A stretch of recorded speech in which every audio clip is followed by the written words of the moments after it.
We're live. Hey, Robbo. How you doing? Hey, how you doing? I'm doing. I hear you. I had to actually go out among society today. I had to go to my job today. Oh, the vampire had to leave its castle, huh? Sit in a 2.5 hour in-person meeting on process improvement. All the things that I just love the best. Oh, wow. So I am We should have had a camera on your face, just so we could record the I had to participate. Oh, I, being a subject matter expert, yeah. had to participate in developing the process. Ooh, It was not one of my funnest things. I hear you. Well, I got good news. What's the good news? Our bed is supposed to be here tomorrow. Woo-hoo! So tonight should be the last night of sleeping on the reclining couch. Nice. So, nice. Sleep all day. I would call out and just sleep the whole day. Yeah. Stay in the bed and sleep the whole day. Just put the TV in the bedroom and sleep the whole entire day. I hear you. Set up your laptop, watch Netflix, and just be in the bed all day long. Yeah. I'm even afraid to lay down on the mattress before we put sheets on it. Because, all right, never mind. Just roll something up, stick it under my head, and I'll talk to you on Friday. Take the blanket and just put it over it. Mm-hmm. Just lay in the blanket. But that's funny. I'm funky with what I have to sleep on, Like, and I don't know if this is from when I got burned as a child or whatnot, because a lot of people don't know this. When you do. When I got burned, 3rd-degree burns from about here down to my knees. Gallon and a half boiling water vaporizer, pulled it over, busted in my lap. Woke up screaming. And not knowing, we're talking about in the late 60s, not knowing anything medicinal back then, they wrapped me in a wool blanket. Oh, shucks, that must have stuck to everything. I know I was in shock because I don't remember feeling anything at that point, but I can remember every minute. Okay. And when they pulled it stuck, melted, everything. Yeah. So like when I sleep, it took me years to be able to sleep with a flannel sheet. Okay. I mean, like within the past 4 years. Okay. Since Gillian and I've been together. Other than that, it's got to be crispy. I don't, I wouldn't let anybody put an electric blanket on the bed. I didn't want the sheets warm. I wanted to jump in, have them freeze, and I'll warm them up, So being able to just jump on something and sleep like that, I've never been able to do it. Now I can get in the couch and watch TV and be sitting there and just go to sleep, But somewhere in the middle of the night, I'm waking up and changing clothes, doing something or whatnot. So I wish I could just throw a blanket down and be good. I got really tired, but I have fallen asleep in fallen asleep at concerts. I've fallen asleep in the movie theater. What was the movie we went to go see in Seattle? Oh my God, I fell asleep in that. I fell asleep. I didn't even see it. One of them I didn't even watch. I fell asleep. Yeah, weren't they one of the offshoots of Star Trek or something? Did we go see Solo? Yeah, that might have been it. But we saw another one. There was 2 movies we saw, one right after the other, because we were waiting to get to the airport. Yeah. Yep. And actually, we saw Solo in downtown Seattle, but we were in that mall waiting to go to the airport. And we went to another whatever that was. I didn't see it. Yeah, I don't remember. But it had those reclining seats in it, and we were done. Cynthia, Gillian, Elena, Deborah, everybody's here. Yeah. Woo-hoo. Party now. How's It is a party now. Yeah, yeah. Uh, Bruce is working, so I don't expect to see him. I would be surprised to see him. He's got I don't even think he has Wi-Fi where he's at right now. Like he's right. out putting a tent up on Disney property. So I don't even think they have electricity yet. So. Yeah, when I spoke to him today, he said he was going to be out for the evening or whatnot. So, but oh, so anything else going on? Not really. Just same old, same old. Hey, Yachty, how are you? Hey, Yachty. I'm just. What else is going on? Not too much this week. I think me leaving the house is an event. So that's all I'm saying. I think that's enough of what's going on this week. Yeah. Well, and that's what I had some people. My heart was made to feel good. I did a reading with somebody I've been reading for a couple of years now, and we kind of pushed back a little bit, and they realized they've done the work. They're coming through, and their whole person, I hadn't seen them in 6 months or so, Mm-hmm. And when they came on, bright red shirt, just smiling up a storm, everything else, and they would always have problems. They would always say, well, I've done this. They're always looking for something to be their problem. And then she was just radiant, and it made my heart so happy. And I told her that it is, it was like, wow, the energy just felt so freaking good. And one of the things she said was, finally learning what was in her control, what wasn't in her control, and letting go of some stuff. Okay. And that I kept trying to teach her, you got to learn a new way of thinking. You got to, learn a new lifestyle, things like that. And, so, and that's one of the reasons I sent you that thing I did about talking about people that are addicted to chaos. To chaos, yeah. Like because a lot of times we get so much going.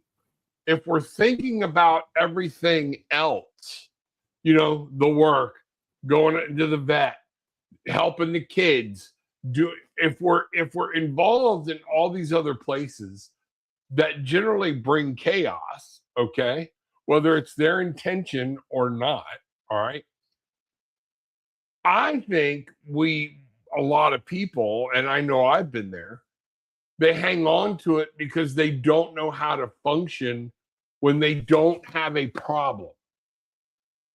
Does that make sense? Yes. Sometimes for me, well, in the past, not so much anymore, but in the past, it was like waiting for the other shoe to drop. Yep. So if like you knew, like the thought process was, it's going to be FUBAR anyway, so I may as well just torpedo it right now. Right. You know what I mean? Like there's no way that this is, it's too good to be true or whatever. All the things that you could think of, Right. And so you would just be like, you know what? F it. It's just gonna poop the bed. So I may as well. Yeah. And Yachty just said some people thrive in chaos. Yeah. And I do think we get so used to it that one of the things when I was looking some of this up, it talks about our nervous system. And I talk about this with addictions, things like that. We've got to retrain our brain. We have to take control of our brain. And that your nervous system starts to feel confuse the chaos that's familiar as safe. Correct. Well, because that's what right? That's what's recognizable. That's how people stay in abusive relationships over and over and over again, because anything that is not abusive is foreign, and so your body is like something's wrong because this is the way things should be, right? You know? Yeah, exactly. And I could tell you, like, so when I was working and I was managing and stuff, you remember when I was working all the time? I was Oh working my God, yeah. um I my nervous system was like shot. But one of my, I don't know if you want to call it personality trait or trauma reaction or whatever it is you want to call it, when things go wrong, Mm-hmm. you go to Brigitte because Brigitte under pressure does her best work.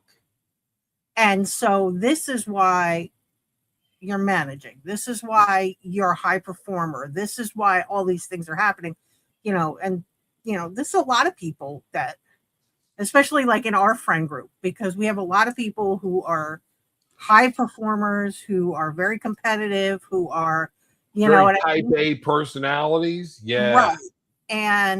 And so one of the things that I've been working on is that nervous system reset, and it's hard to do because your body's in that fight or flight or freeze or fawn mode, and or you're just stuck, like or you're numb or whatever, and it's really hard to shift out of that, because again, if something isn't going wrong, then what do you do with yourself? How do Yeah. you? And you're sitting there, okay, what's the next thing?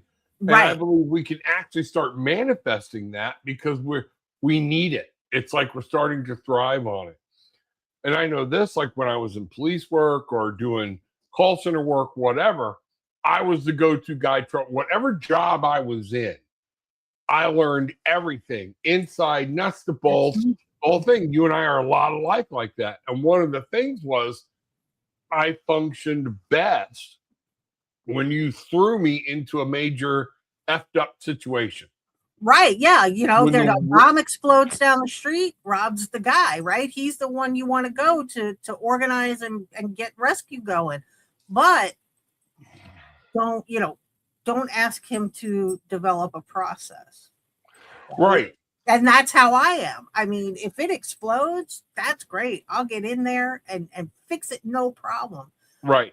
But And don't, then I'll tell you what broke. But right. now I want you to go develop the process. Now I've become more of by handling some of this and realizing it, I have become more of a process Like proactive. oriented person. But then at the same point, I catch myself, and this type too, I get so hung up in the process. I could have had the whole thing done 20 minutes earlier, Right. but I'm Because still there's trying that to one. make sense of the process. Right. Well, there's always that one part of the process where it's like, well, if then this, then this. But if this, then this.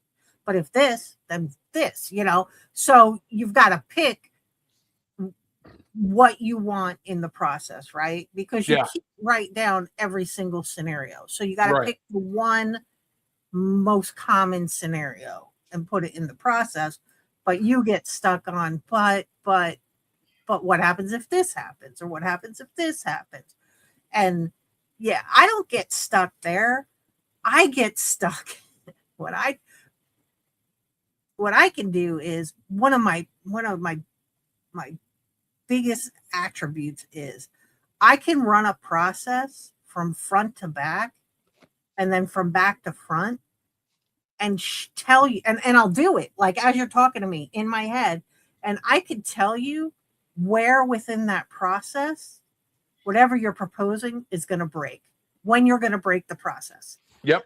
and or and why you're going to break it, and what other departments you're going to affect by breaking it. And some people love it, and then some people are Yeah. like, oh man, you're bringing that Bridget in for this process, and we're going to be here for 20 hours because she is going to tell you every single way the process broke while you try and go through whatever it is that you. And I never understood that, Drew, because it's not like I'm saying this sucks And how do you fix it? I don't know.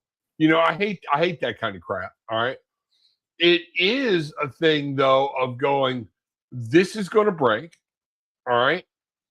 And let me tell you why I see it breaking. So you Right. can revamp the process. And let me ask you this.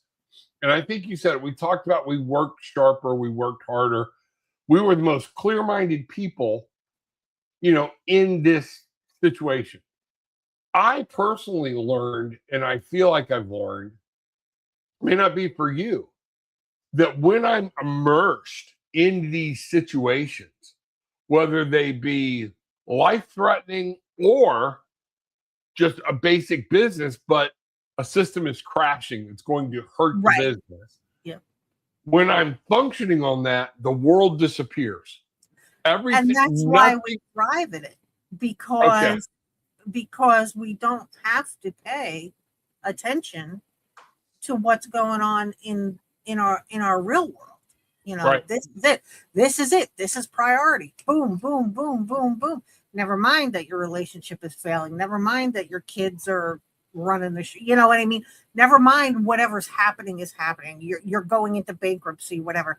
I can't focus on that because this I got to deal with this. Got to deal with this, you Yeah. know. If you And think the bankruptcy's bad, what happens if I don't fix this problem over here? So right, it gives you another place to focus. right. And a lot of times, like I noticed, hey David, hey Jill, glad to see you. Wow, Bangarang, Hi glad you guys guys. are here. You know, I noticed this too. I even got to the point. Now you know how big music plays a part in my life with my singing background and everything else. I got to where for years I would not listen to music in the car. I would listen to my talking books or talking radio. And you know what I finally figured out? It kept my brain from focusing on me. Right. Some of the songs I would get emotional and I'd wind up crying. I still do that, you know? But dealing with my own, it was like, okay, I firmly believe that's where some of my weight addiction came from. Well, we're going to be driving to Bruce and Brigitte for dinner. Okay. So on the way, let's stop at McDonald's because it killed part of the trip to be doing something that I enjoyed rather than letting my mind, you know, Right. Just clear and process. right, Yeah, well, because you don't want to, there are things you don't want to process. And, right. unfortunately, for some people, um, you know, that chaos enables them to not process what they really need to be focusing on. Exactly. And it just, and it's an addiction, right? Because then you've got the adrenaline rush. You've got that surge of, oh, not only is this an emergency and my adrenaline's pumping, but they need me. Everybody needs me. I'm so important. This has got to happen. And without me, this isn't going to get solved. And, there's a reason why they come to me, and Yeah. well, they're coming to you because everybody else, Bridget, was like, no, it's 10:30 on a Saturday night. Yeah. People Not wrote, my problem. yeah, like, so we'll get Bridget because Bridget will respond. She'll stay up till 4 o'clock in the morning working on the problem on a Saturday night, right? And Right. because it's important and I got to get it done and I have an obligation and, if I don't do Yeah. this. In the call center business, it was that's how I wound up in the Philippines. It's how I wound up in New Mexico, going all over the country. Oh, this call center is not functioning. Send Rob, he'll figure it out. And it just kept me hopped up where I knew, and that was coming straight from the CEO. He loved me. And it was one of those things where he'll fix it. Okay. So it did. It gave you that. I Right. finally feel You can flip valued. your feathers and, I'm Yeah. a Yeah. big guy. And then all of a sudden, you're crashing and burning. Your whole nervous system is in overload. You can't sort your brain out. You're wildly emotional. You're either, aggressive, or you're a bundle of tears. You can't complete one trucking task, and you know what I mean? Like that, you can't Yeah. get one thing done. Um, and and and you're just crashing and burning, and suddenly it's not, hey, what's wrong with Rob? What's wrong with Bridget? What's wrong with, Yadi or Cynthia or Elena or Gillian? It's, oh, she used to be so good. They used to do such a, I don't know what happened. They're not invested anymore. Their work product has really suffered, and blah, blah, blah. And here you are, you have literally destroyed your mind and likely your body for whatever it is you were invested in. And they're like, oh, no, no, no, we are so disappointed in, you not being able to just deliver at such a high level Yeah, 24 we hours. used to be able to count on you, Yeah. Yeah, that type of thing. And what it is, that's and we always talk about mind, body, spirit. And this is the mind and body where it kills the spirit. And your mind starts killing the body. Everybody wants to blame some other problem for your high blood pressure, things like that. The reason hypertension is killing everybody in this country right now, I don't care what the overall diagnosis Nervous is system. hypertension. But what it's doing, our body is meant to function at certain levels, okay, with the adrenaline, with all the different hormones and everything that flush through our system. And we develop that fight or flight, you know? And what normally happens, what's supposed to happen, and you hit on it, is what's supposed to be functioning every day down here, okay, with our tension level. There's a problem, I'll deal with it. That's not my problem, not my circus, not my monkeys, okay? Let somebody else deal with it. We start taking on all this stuff. And next thing you know, that base level changes to coming up here. You're here. Then when an emergency happens, we go here. But instead, when that's over, instead of dropping down to normal, we drop back to what we've established as our new base. Right. So there were times in business where I went home way more tired, way more exhausted than I did after a 12-hour shift of police work. Right. Enough so that I talked to my doctor about it. And he had been my doctor through that into this. And he's like, you idiot, you're not rolling around in the street once a week working some of this tension off. My blood pressure got worse after I left police work because I had no way to vent it. Right. All right. And that's what happens to all of us. And some people can say it doesn't work that way for me or whatnot. Yes, it does. That's just the body mechanics. But now when we talk about the spirit portion of that, if the mind doesn't function right, and all of a sudden now it's causing our body to work out of gear, get out of sync, and then we start talking about chakras, and your spirit just goes boom. When you try to sit down, like people like, I can't meditate, I fall asleep. Well, let's talk about why are you falling asleep? Because you got a bunch of shit you ain't dealt with yet. I can't meditate because I can't stop that Wall Street ticker going through my head where, across the front of your forehead is your to-do list and every conversation you've ever had and what you probably should have said in it. And, and you're just cycling. I just recently, so last year for Mother's Day, Bruce got me a walking pad. A what? A walking pad. Okay. Like a little mini, it's like a treadmill, except for it's not big and giant. Right. So you just walk on. It's like the size. It's like the size of the little table that's in my office. You know what I'm talking about? So it's very small.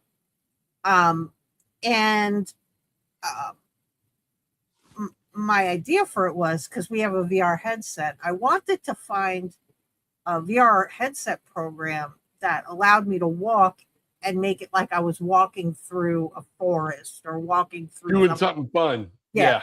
Yeah. But they don't have it. Not what I'm looking for. They don't make it. Right. At least not yet. But so that kind of, you know, the road to hell is paved with good intentions. But long story short, I didn't really use it. I think I used it like twice. And so I just recently started walking on the walking pad at lunch. And my anxiety is not so amped up. I mean, you know, but I'm not so like this one goes to 11. I'm sitting at my desk, like, you know. Yep. But so there's something to be said for getting out and moving and doing that sort of thing, you know, Yeah. and not being sedentary and locked to your desk. And, you know, and I figure it's in the house. I could turn on an episode of NCIS and walk or I've been listening to a podcast, Betrayal. It's true crime, Betrayal. There you go. So I'm listening to I've been listening to a podcast, and I'll walk for like 30 minutes. And, you know, and it helps. Sometimes I do 30 minutes, sometimes I only do 15, sometimes I do 20. It just depends on how I feel. I don't know if this chat locked up or what, but nobody's talking. Did we lose everybody? I don't know.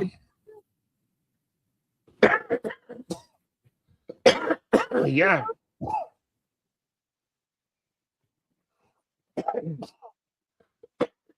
Gillian, type something in. Oh.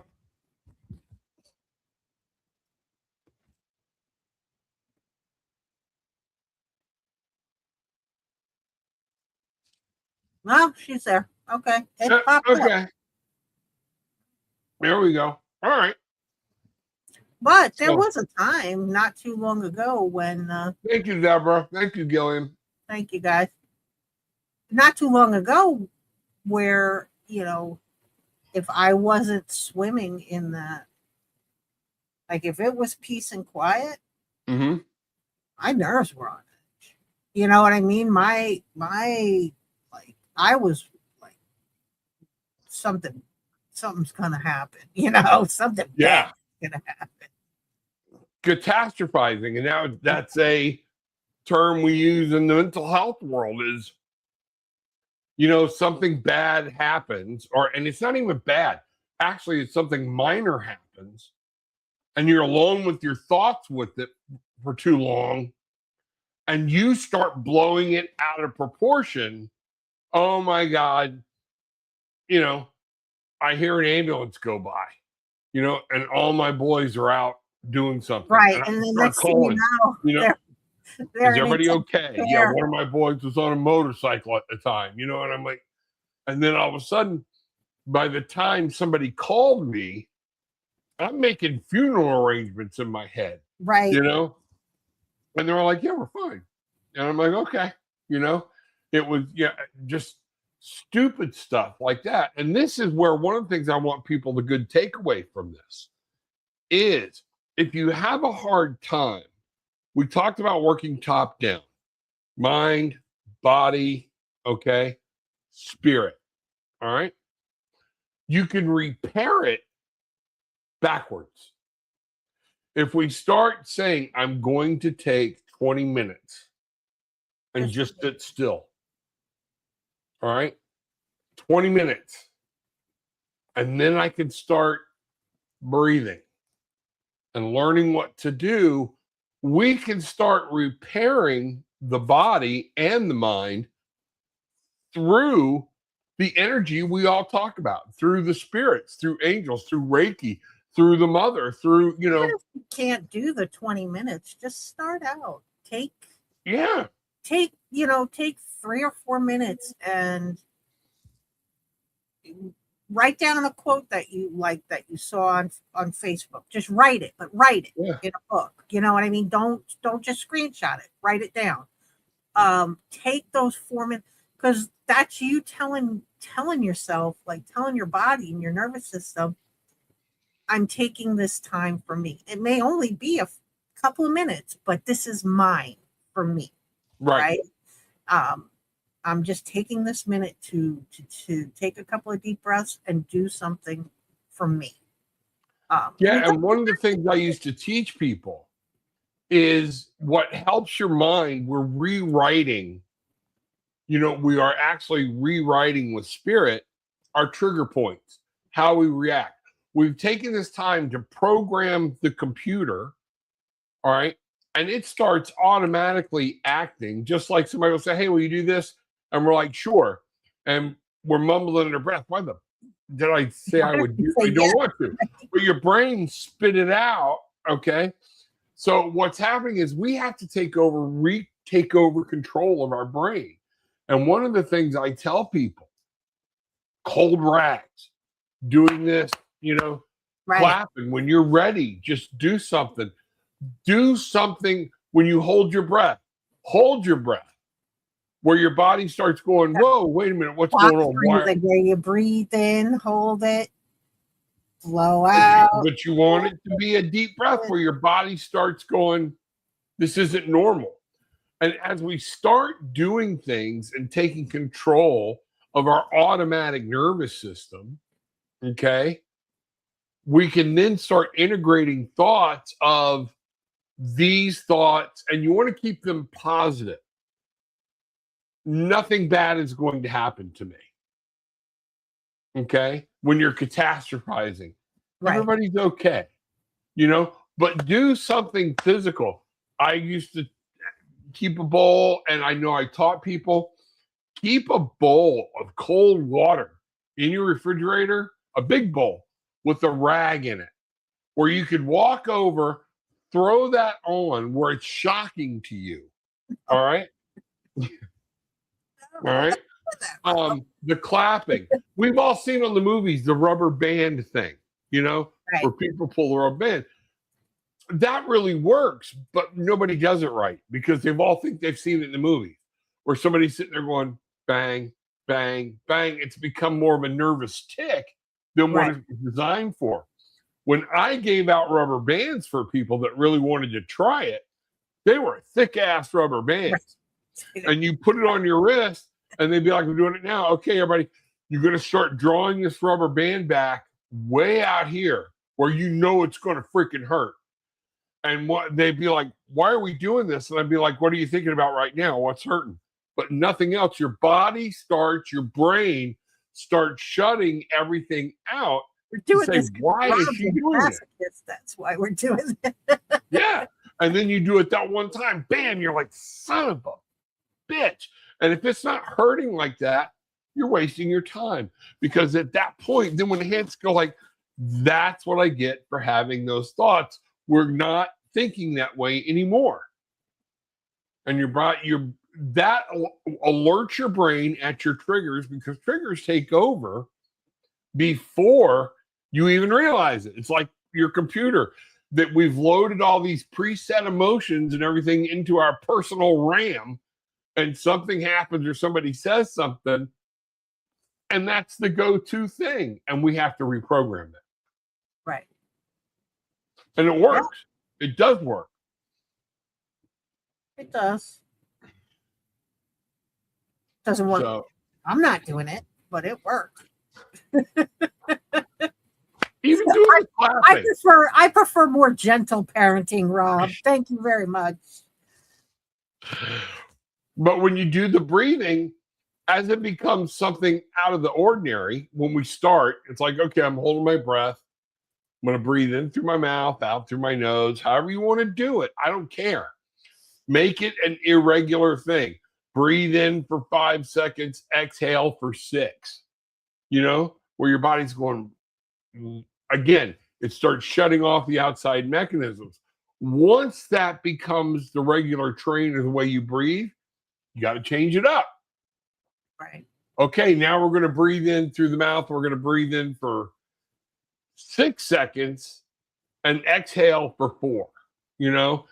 And so the whole thing is to make your body stop functioning automatically and you taking control of your central nervous system. And that's like, that's also like telling when you're in like that sort of panic catastrophizing mode, you start with, okay, find 5 things that are blue in the room.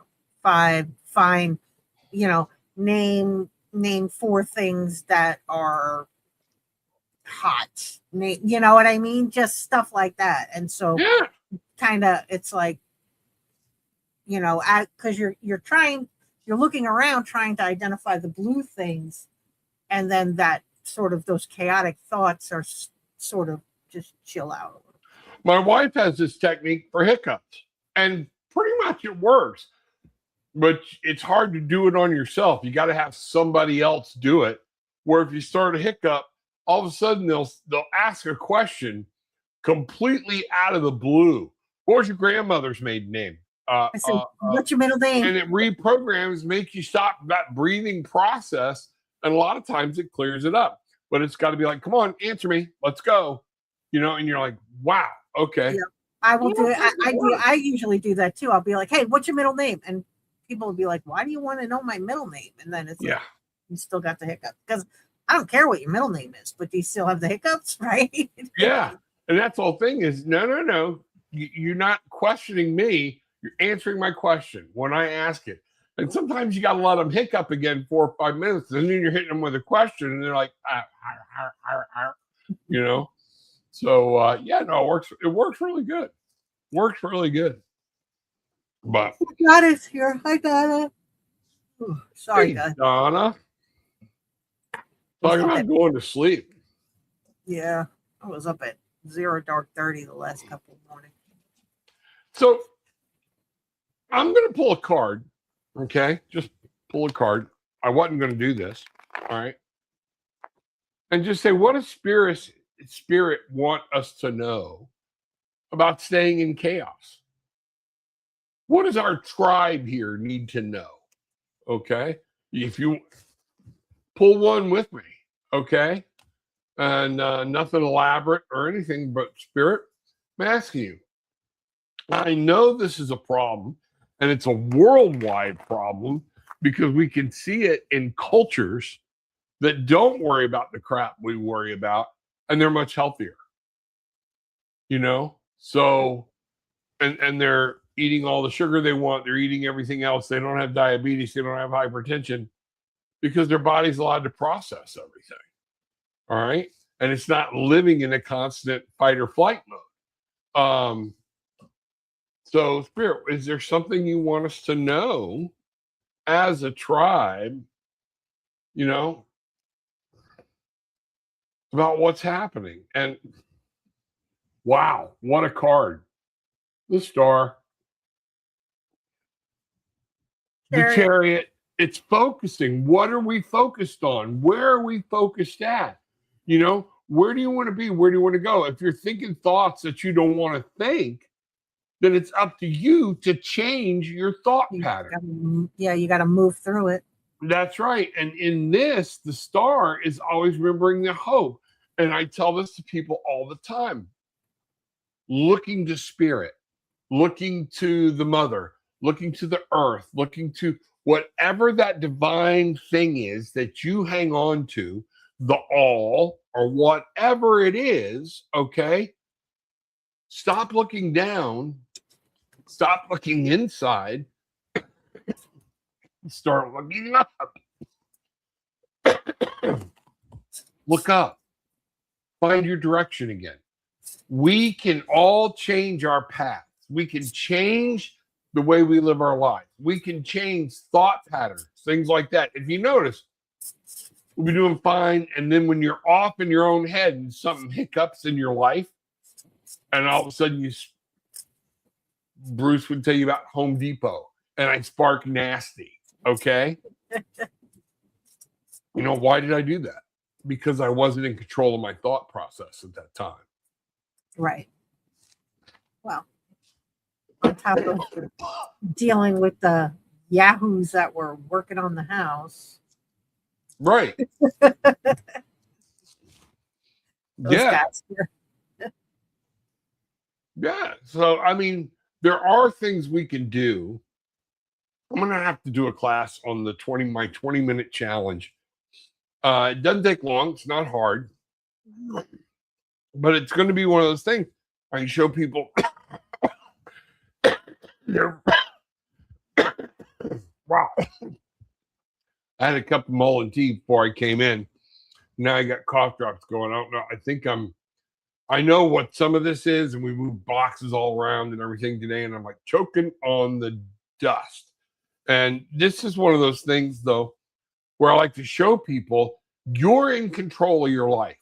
The Right. minute you start going, why this, why that, why me? Answer that question. Why you? I love this one. How come I keep dating the same type of guy? I don't know why. Well, it's because it's what you're nervous. It's what's normal in your body, and the reason why is because when you try to date outside of that type, it doesn't feel right. It feels like you're not with the right person because it's a different dynamic. They're not whatever it is that you keep picking up in your relationships. That person is not it. That other person is not it, and so you have to be willing to kind of. But the flip side of that is, even if you step outside of that, Yeah. if you don't know why you keep dating the same type of guy, even if you find somebody, even if on a whim you're like, screw it, this is like the polar opposite of any person I would ever pick. Until you figure out why you're in that dynamic, you're probably not going to work with that other dude either. You know what I mean? Because that guy is going to be like, I'm not putting up with this. I'm not, I can do crazy, but I can't do that crazy. Whatever it is, whatever your brand of trauma or attachment style, Right. whatever you want to call it is. So, we just, it's interesting, Yeah. it's, Like Jill just said, like attracts like. We go to the basis of this. All right. And people don't take time to heal. That's a solid point in and of itself. I do the work, but I never get on the other side of it. Well, are you truly doing the work? Because the work can be harder, like I said, in breaking and realizing this is my habit to break. It's not theirs. I don't have to teach everybody how to act around me. They all need to know how I'm going to act around them. right. Yeah. So, because the guy, so whoever it is, guy or girl that you're picking, let's just say they're a narcissist, Yeah. right? That's why you're picking them, right? Because of that personality style. It's not up to them to change who they are. It's up to you to readjust your boundaries and figure out what it is that you will and will not accept from people. Right. And once you do that, you don't pick those kind of people anymore because that's, so whatever it is, whether it's rooted in your self-worth or, and of course, there are people who have grown up their whole lives and this is what was modeled to them, right? So, of course, it's rooted in everything they do from the ground up, but you got to pick that apart and you've got to figure that out. Like, why is, why is this chaos comfortable to me? Why? I hate it. I hate the chaos, but why can't I exist outside of it either? Right. And a lot of it is fear. Well, I know this, even this time right now is going to be very bad. But I know once we get through it, things will be okay again. Well, and Okay. Jill makes a good point. She says some people think that will change them with the saver complex, but that's all the same, like, mental loop, right? It's all tied in the same. You're picking those people because this is what was modeled to you. And if you feel like you're picking them because you can save them, or there's some kind of codependency or whatever, you're doing that because this is what has been modeled to you ever since you could recognize the patterns. Right. And so you don't realize that, this is because when your parent, Dr. Bridge, right? When your parent was, emotionally unavailable or whatever the issue was, and you were a kid and you were parentified by them, or you were, you learned by your parents' behavior that if I just did every single thing right that they wanted, maybe I'll get the parent that I need. Maybe they'll become the person that I want them to become. And that's where the real root is, right? Yeah. It's there. And so you find Joe Schmo, who's a schmo, and you're looking at him and you're like, oh, he's wonderful, he's great. And as you're going through life, as you're going through your relationship, he's exhibiting all these behaviors. And there's Brigitte again going, if I just make sure I have dinner ready, or if I just make sure that I have that soda he likes so much, or if I just make sure the house is perfectly clean and the laundry's done and the kids are this and that and the third. And so you're doing all this stuff and the bar just keeps getting raised and raised and raised because no matter what you do, it will never be enough, and they will never become the person you hope they become. And you wind up self-sabotaging yourself. We do this with all the people, that whole self-care thing, where we're giving so much of ourselves. Remember I'm going to swing back around and remind us of something you and I talked about, of when we're problem solving for jobs, for other things, we feel like heroes. Right. And the problem with the narcissist and somebody that keeps falling for narcissists, I've never seen a narcissist start a relationship by, yo, bitch, get in the car. Right. Yeah, of course, they're the nicest, sweetest people that you could ever met. There's love bombing and all kinds of shit. Yeah. Oh, yeah. And so you think you have found Prince Charming, and what you have to start doing is going, wait a minute. We have to remember there's a reason we're supposed to be dating. Okay? And you know what? Why are we in such a hurry? This is how you find out somebody, because the narcissist is not going to wait a year and a half on you. He's going to go on to find another victim. Right. He wants to find somebody that he can get control of like this. One of the things I tell people sometimes, I don't care if you want to do what the person you're going to date is doing. You need to say, no, not tonight. I'm going to take some time to myself. And if they get upset and start hitting you with 90 questions, that's not a flag. That's a freaking firework. Right. Okay. Oh, I really wanted to see you. That's okay. Yeah. And I'll be thinking about you or whatnot, but we'll talk tomorrow. Well, wait a minute. And all of a sudden they go, I just want to drop by or whatnot. Whoa. Rain old blew in, folks. These are some of the things. And you have to start looking at this. Now it's your behavior. You were unable to set a boundary and you're accepting bad behavior. Right. So I'm not saying everybody that's abused by a narcissist, it's their fault, not by any stretch of the imagination. But if you keep winding up in these situations, at some point you have to look, what do I need to change? All right. Caregivers. So they may not be your parents, but whoever took care of you. This is where your model came from. Yep. And blame probably isn't the right word, right?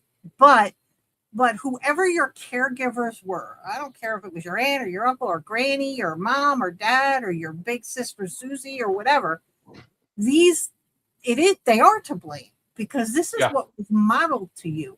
Now, so blame probably, but you have to understand that it was modeled to them also, and it was modeled to the people who modeled it to them, and so it's very systemic, and so I blame maybe not be the right word, but I don't have a better word for it.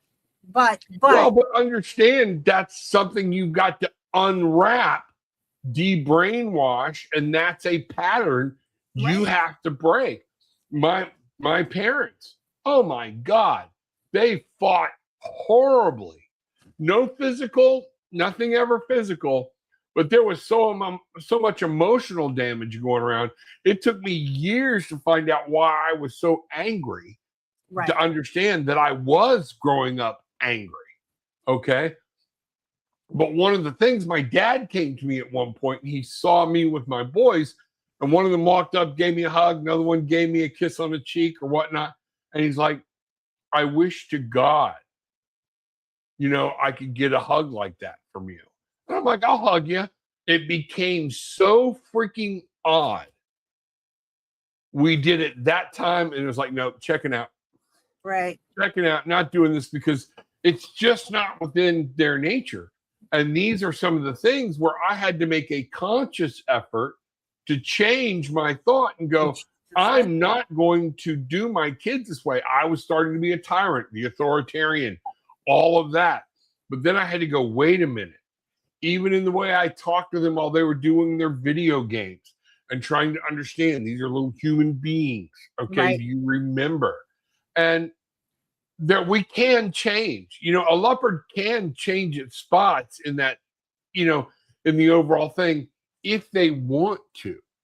Right. So in terms of blame, you can blame them for where the pattern came from. But Correct. once you're an adult, it's up to you to make the necessary changes, of course. Because of course, like you, my sister and I both vowed that we would never raise our children the way we were raised, and we did not. And now some people might complain that, our kids are spoiled or entitled or whatever, and that's our fault, right? Because we vowed that, I swore overcompensation sometimes in these situations. Yeah. I swore my kids would always know. I don't think there is a day that goes by where my kids don't hear "I love you" from me. Mm-hmm. I swore that I would be the parent that if they were in trouble or something happened or they needed something, regardless of what it was, I may not be happy about it, but they felt safe coming to me with it. Right. So these are all, whereas my sister and I and my brother and, my step siblings were terrified of my dad. You didn't want to bring anything negative to him. You'd get a whooping, or you'd get grounded, or you'd get, when I say screamed at, I screamed at for hours in your face, screamed at, Mine was, always getting the Bible thrown in my face. Well, you know what God has to say. No, mine wasn't that. Mine was pick up the dining room chair and throw it across the dining room, because we did not know how to regulate our emotions at all. Right. And you better duck so you don't get hit in the head with the dining room chair. Yeah. So it's, and I swore that my kids, for a long time, I was pretty adamant that I was not going to have kids for that reason, because I was terrified. I didn't want them to deal with that, but I swore my kids would not get that way, would be raised that way, and they were not. Now, there are still some things. There are some things that I did take with me from my upbringing, but not a lot. I was a yeller. Yeah. But it is what it is. Right. And Cynthia, I understand what you're saying, but even the term generational curse to me makes that sound like it's something outside of your ability to change. That you're cursed. You came up in a shithole family. All right. I never understood that. Well, then chances are you're going to be a shithole parent. Well, I know you're not a shithole parent. Okay. Right. You didn't treat your kids anyway. If that were true, you would have opted to treat your family the same way. Okay. But you made a decision. I will never do that. Just like Bridget was talking about. All right. I would use the term generational trauma before generational curse, right? Right. Now you're But carrying. at the same point, it doesn't mean we have to hold on to it. Right. And, Jill, right there, Mainly Mystics, you have to break the cycles. Yep. And that's just kind of like smoking, You have to make the decision. Nobody will quit smoking without finally going, I have to quit smoking. Right. And, sometimes, I know for me, I don't know how many times it took you. It took me like 4 times. Oh, yeah. Like 4 times of actually trying to quit smoking before I actually quit smoking. And then one day I just was like, you know what? Actually, what happened was my mom had the lung surgery, and she had lung cancer, and she was surgically cured. They removed 2/3 of her lung. Right. And I thought, and shortly after that, I thought to myself, well, I think I need to do something about that. And shortly after that, I went to like my annual physical or whatever, and my primary was like, Bridget, you have early COPD. Thank you. And I was like, oh shucks, right? Yeah. So that's when I was like, all right, we got to do something. But it took me a long time from that conversation to actually quit. Well, if you remember, when we were just meeting or had met or whatnot, and I had that stroke, okay, the aneurysm. Right. All right. And I got out of the hospital. I had not been smoking or whatnot. Went to your place with the ex-girlfriend. All right. You were smoking. Bruce was smoking. She was smoking. And we smoked the same brand. Everybody in the house except the children were smoking. Okay. And I'm like, give me a cigarette. And she's not giving me a cigarette. And you're the one that finally said, that's a grown-ass man. Give him a goddamn cigarette. If he wants to, if he keels over from right here, it's his decision. It's not ours. And you know what? Boom, I went back to smoking. But within 2 years. What a good friend I am. I don't remember that conversation. Oh, you know? No. It was you that finally said, give him a goddamn cigarette. Yeah. Maybe you were on my nerves. Yeah. Oh, it was. It was. Oh, okay. And, but that was that point. But roughly 2 years later, when I went, you know what? We're scrapping for money. Cigarettes had gotten up to $2 to $3 a pack. I'm smoking 3 packs a day. And my kid brings home the free lunch paperwork, for the poor people. I'm like going, I got a week of his lunch in my freaking pocket. Cigarettes are like $10 a pack now. Oh, I know. You should have seen him up there. Yeah. Oh my God. So Donna said that she chose not to continue her parents either, and that her boys will go to her. They're very comfortable going to speak. Yeah. But I literally went, I'm not going to fill out paperwork asking for the government to help me when I've got it in my pocket. Okay, so a carton of cigarettes, right? $50 worth of cigarettes. And that right then was when I went, it was a mindset. I'm not going to do this anymore. And I had actually quit within a couple of weeks. And, you've got to break the cycle. And that's one of those things is I challenge people to get a journal. And when these things are going on, try to start back at the top when this whole situation started, write it down so you can start finding if you would have done that one thing different. Right. How do I break the cycle? And it's not necessarily how to keep him happy. All right. Maybe it is. Maybe it's not. But you have to find whatever it is called root cause analysis on yourself. Get down to the true root cause, what's going on, and how do I break this cycle?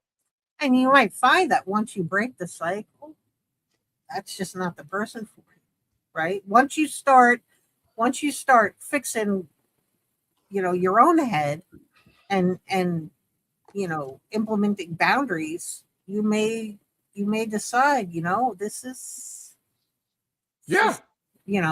and this is not what I signed up for, or And here's not what I'm willing to spend the rest of my life doing.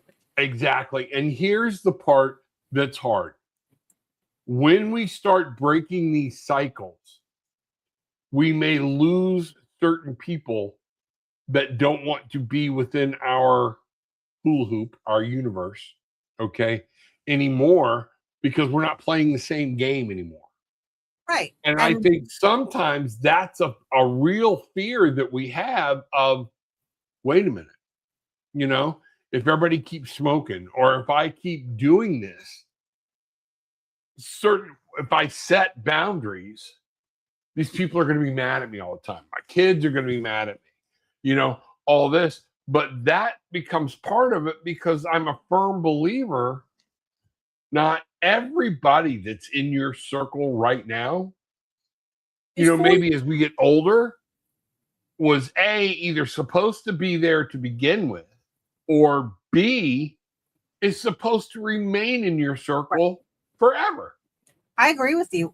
Or that they're even for you.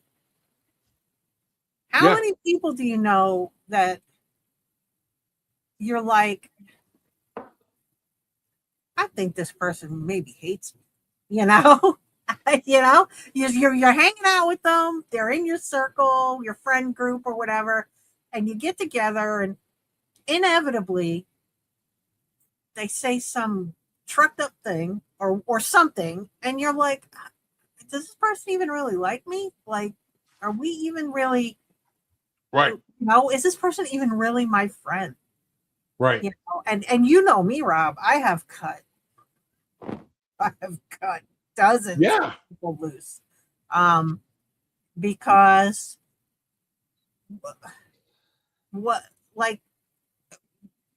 you're here because either you can get me to do things for you, or what I mean? Like, there's not a friendship here. It's all about what I can do for you. Correct. And the minute that I am unable to accommodate whatever your need is, I'm the asshole, right? Suddenly I'm the bad friend. There are people there who there's so many people. I think back on all the people that I think back on periods of my time and the people who were so important to me during that time period. And I don't even know where they are right now. Like, I don't even know if they're alive or not. And they were like, for a finite period of time, they were like the center of my existence. Yeah. And now I couldn't even tell you what they're doing. I hear you. And it's one of those things where, and I'll tell everybody, one of the easiest way to test the waters is when somebody asks you a question, and this is a way to break the cycle, before you just respond yes, okay, or somebody asks you something, deep breath, hold it, and then release it and say, I'm going to have to think if I can do that or not. Right. Don't say no, don't say yes, but this is a first baby step for starting to set some of those boundaries, okay? You don't have to offer excuses, no. And if it's somebody that keeps repeating their same cycle over and over, and you're the one they're coming to fix it, now you have to realize you're enabling their behavior. Right. And that's a hard thing to swallow sometimes. I am going through a disconnection like that right now. with somebody that I care very much about, Mhm. and it's like, I know, I'm sorry. I can't do Yeah. that for you, right now or anymore, or now's not a good time, or, you're going to have to figure something out, or, I will always try to help my kids. But one of the things I have to realize, and I had to realize, and this is where I'm so proud of my kids, was I would start to say before just yes, here's a check or whatnot, it would be okay. Tell me what's going on. right, How did we get here? I don't preach at them or anything else, but I want to hear that they've thought the problem through and that I'm a temporary help, not the answer. All right. right, And I am so blessed with my kids in, some people would say, well, you don't ever hear from your kids. No, I taught them to live their life. We call each other, we talk to each other. Sometimes it's not as much as I want, but you know what? When I call them, they're happy. But then if they have a major thing going on in their life, they know they can call me. Okay. Because they do. But it's weird for me at times because it's like, man, I wish the kids would call. I wish the kids would call. And Gillian said, would you call them? right. Yeah, let me call. It's been a while. And nobody's mad at anybody, okay? Oh, I mean, But it life is is one of that, those things. When you start setting those boundaries, you're actually helping people, or you're just removing yourself. I'm not your shell answer man. I'm not your go-to person every time. You don't have this, and the hardest thing, man, is letting your own kids fall. right, And but just like life is just like riding that bike on the skates. You gotta let them get bruised up. Okay. Say, this is why we don't do that. You know? So Donna wants to know, do we think that we just outgrow certain relationships, or are we just growing? I think it's both. There are Yeah, some me too. relationships that you just outgrow. Look, there are some people that I'm friends with only because there is history there. Right. Um, if I were to walk up to them and meet them today, now, as I am, I would never, ever, ever consider bringing them into my world Right. as a friend. So I think it's a little bit of both. So I think we do outgrow certain relationships, but I think we are always growing anyway. Yeah. You know, I would hope that we're always growing, right? Yeah.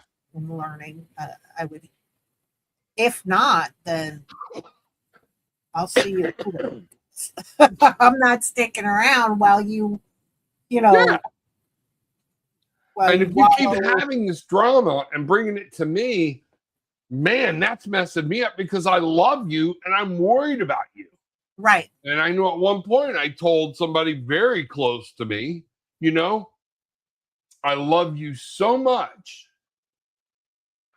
I'm going to separate from you because I want you to live your life the way you want to live it, but I'm not going to witness what's going to happen because Right. I love you so much. Sometimes you just have to cut them loose because, and love, what is it? Love them from afar, Yeah. because there's only so much that you can do. And then it starts to affect you mentally, uh, as you know, watch them do this thing over and over, Yeah. over, or whatever, or just make bad choice after bad choice after bad choice after bad choice. And, at some point, it's like, look, I just, I love you, but I can't be here. If this is how you're going to live your life, I just can't be here. Right. Why would you do that? Go do it. I'm setting you free for me. Go do it. Right. And and go. And this person didn't talk to me for about 2 years. And then finally they were like, made a phone call. And my first question was not just come home, okay, or come back, but was, what's your plan? Right. Where do you feel? And then I take them at face value at that. Come on, I'll give you a hand, But I got to hear that the brain was working and not just I've become a safety blanket, Right. Yeah. Mhm. So, yeah, this was really good. And I appreciated Spirit putting that on us and everything else. I think a lot of people need to hear this, that Yeah. it is one of those things where we don't realize. Gillian has a saying. I might have told her first. I don't remember because I remember it on a poster where I worked. But if you don't like where you're at, you are not a tree.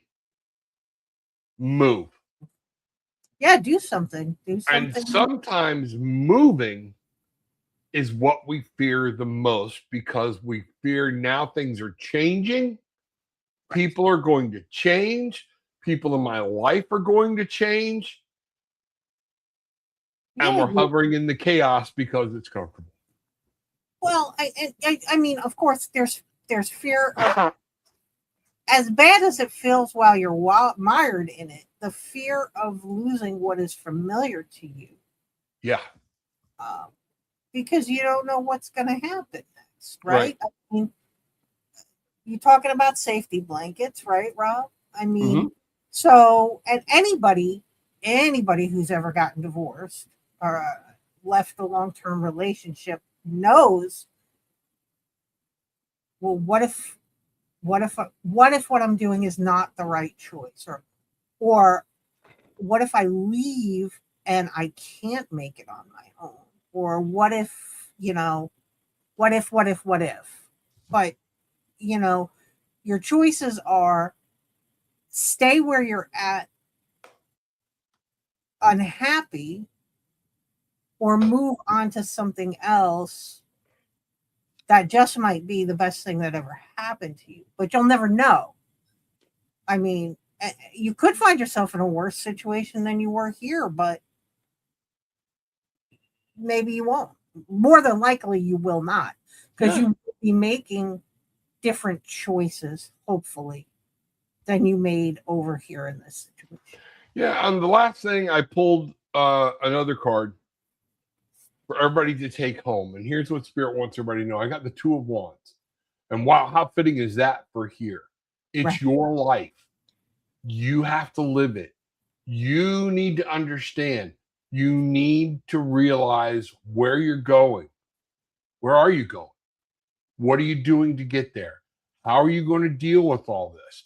And it's up to us to come up with a plan and map out. Do you like where you're going? Do you like your life where it's headed? Then what are you going to do to draw a new map? Right. I just pulled the Knight of Swords. So to me, this is the do something, even if it's wrong card. Right? Absolutely. Move and do something that is not what you have been doing. Right. Yeah. So Yeah. I mean, that's what I see this Knight of Swords as. Just do and do it fast. Yeah. Do it quick. Yep. Oh, Yep. Come up with a plan. that's it. All right. Well, we are like 15 minutes past. We went over, which is fine. I mean, we do that sometimes. Yeah. I thought it was a good conversation, and I thought I it do was, too. I hope everybody got some benefit out of it. I think it's good, if nothing else, that people understand that they're not the only ones who are experiencing whatever it is they're experiencing. Right. They're not the only ones who have experienced whatever they've experienced. So, this Yep. is like you say, your tribe, our community. We're all kind of all in this together. So Yeah, we get it. absolutely. We I love get it. it, you know. And just Rob, with Rob having his psychology background, he's in a position where he can offer, you know, clinical ways to get through. I can tell Yeah. you what I think I would do just from my experience over the years. It's not backed up by any medical, unless you want to talk to any of the number of therapists I've had. But that's where my information came from, what works for me. But it's good to know that, you know, you're not out there. You're not, You're not alone. yeah. Yeah. No, you're not the only one, you know, you're the only one going through your issues, but you're not the only one going through issues. Right. Exactly. Exactly. So, well, this was awesome. Yeah. Well, we'll be back. Well, you're going to be on Monday, right? I'll be on Monday. So Monday night, again, 7:30. We shifted from 7 to 7:30. That seemed to be the sweet spot. We had a lot of people in on Monday.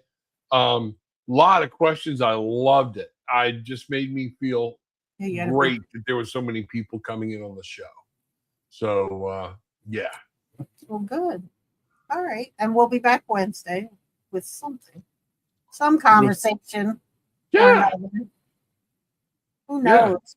Could be deep and like this, or it could be, you know, what our favorite alien is. Who knows? That's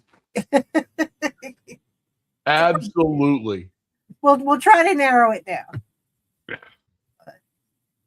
All right, guys. So have a good night, and we'll see you soon. Good night, everybody.